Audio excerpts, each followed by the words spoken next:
You're on. So, Kristyn, you're here in Michigan, right? Now, how did you hear about the, what's this here?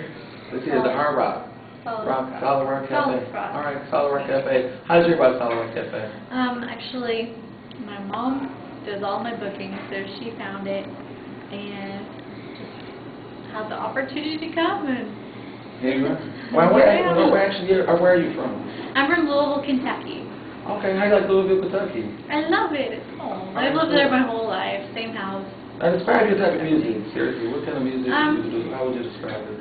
My music has a little bit of everything. It has the more pop rock. My newest CD is called The Heavy and the Holy, and the first half is all like your young pop rockish stuff, and then the second half is your more worship music that has some old hymns, and it has a lot of different things. So you're diverse. I'm very diverse. Okay, that's good. That's good. Living that's good. dichotomy. Now, how long you been actually doing music? I have been traveling and singing and touring for about 3 years now, but before that, very musical family, so I've been in choir since like 4th grade. I've been in choir forever, church solo, play keyboards and praise singing in my church, so do all of that. So what made you say, okay, Lord, I'm just trusting you, I'm going to do this, because this is a big call. I mean, this is really a lot to actually step out of faith and do what God called you to do. What made you say, this is it, Lord, this is what you called me to do? Well, when I was 15, I was at my church's youth camp, and I had been praying for a while, and I was like, God, I really want to do something for you. I totally have no idea what you want me to do.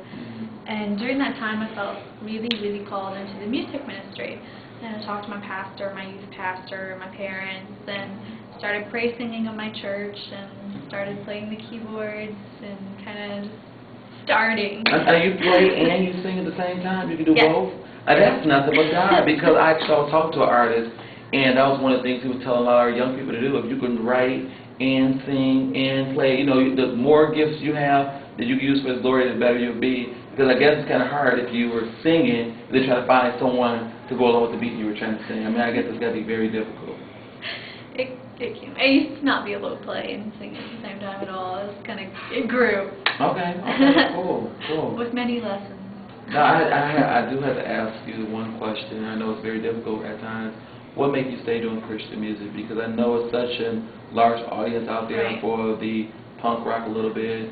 To actually say, okay, I can use this voice for something else and make more money. Because actually, you are trying to make money doing this. It's not just something free. That's so true. It's a business, it's a livelihood. You got to pay gas. Gas is very expensive coming from Louisville. So especially when you're traveling, what makes you say, okay, Lord, I'm going to? How do you stay focused? I'll say that. Honestly, I've always been to where I've wanted to do something for God. I read about, the stories in the Bible, all these, like David and Goliath, and, all these people, and I was like, God, I want to do something like that. I want to do something really powerful for you. And, I mean, I'm just little me. I'm not a teenager anymore. I'm almost a teenager. Oh, wow. I'm 20 years old, and this is what I have to give to God, and it's all I have, and that's what I want to give Him. I'm going to give Him my all, and He gave me the ability to do this, so I'm going to do it for Him and to help other people. It's such a blessing that you say that, because I have spoken to many artists, and I'll be honest, many artists have tried going in the world and failed, and they're not even Christians, and they're singing Christian music because maybe they'll make it, maybe this may be their niche. And it really hardens me, it really just, it saddens me, really do, because you don't even know the Lord, but you're singing about our Lord.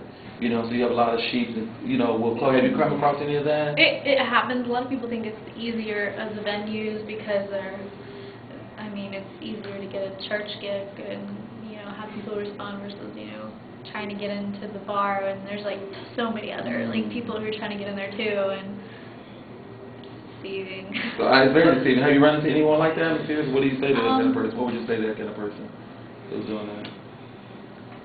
Keep my mouth shut about it. Keep your mouth shut about it. You don't want to say that. Pray for them. Pray for them. Because that area is a really touchy area, especially when you talk how Christian music and gospel has gone so far. To a whole other level. And that's the dangerous part. It's almost like, can you even distinguish? How do you make your music distinguish between the world?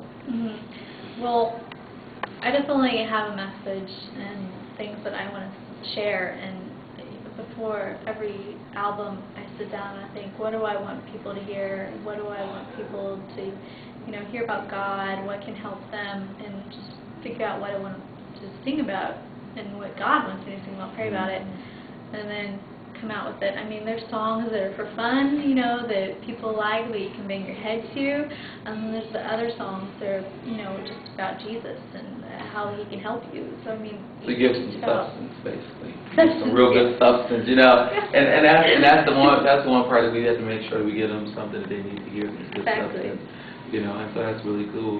And so what do your friends say? I mean, that you're actually out here. I mean, is it hard to keep your friendships? I mean, it's very on hard. our road? Honestly, it's extremely difficult because, of course, I'm home during the week, and all my friends, they work and have day jobs and everything else, and they're always free on the weekends, and I'm never here on the weekends.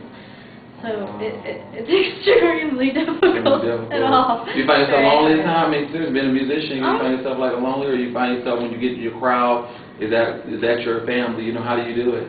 I'm much more at home when I'm on the road. Okay, you're much more at home on the road. I'm much more at home when I'm on the road. So when you're at home, you're like, okay, this is abnormal. I got to do something different. I get bored very easily. Yeah, I'm okay. like, oh. I got to be doing something. This is that. Exactly. Well, that's cool. That's cool. What made your mom? What made you choose your mom being your booking agent?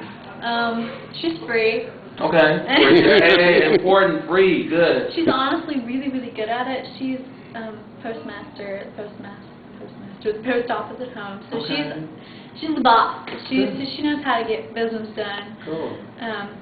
And she's got a knack for it somehow. She's really, really good, and it's funny because we'll go to places like the Gospel Music Association Week, and we'll have like industry people who know, like, I mean, she's getting like, you know, a lot of bookings a year, and they'll be like, you know, how do you do that? Well, work. It's a lot of work. But it's a lot of work, and it's a full-time job doing it.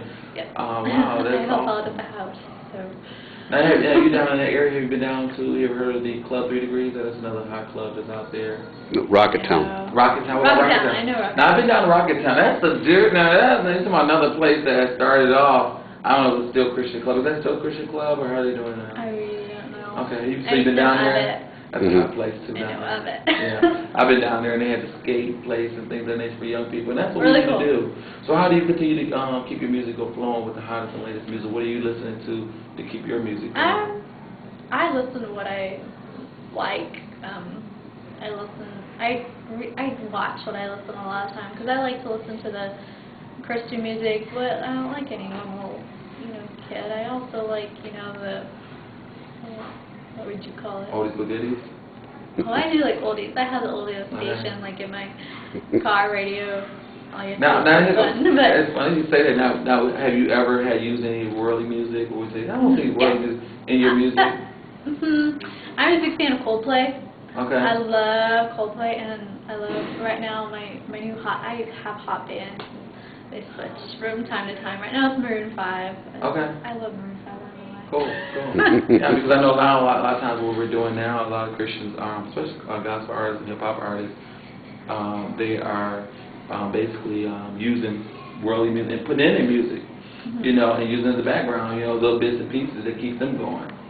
So I just thank you for coming out this afternoon and just allowing us to even interview you, because that was a blessing. Don, I never knew he was going to have me. You know, he always like, Joe, go down here. You need to be interviewing this person. When he heard about you, he was so excited.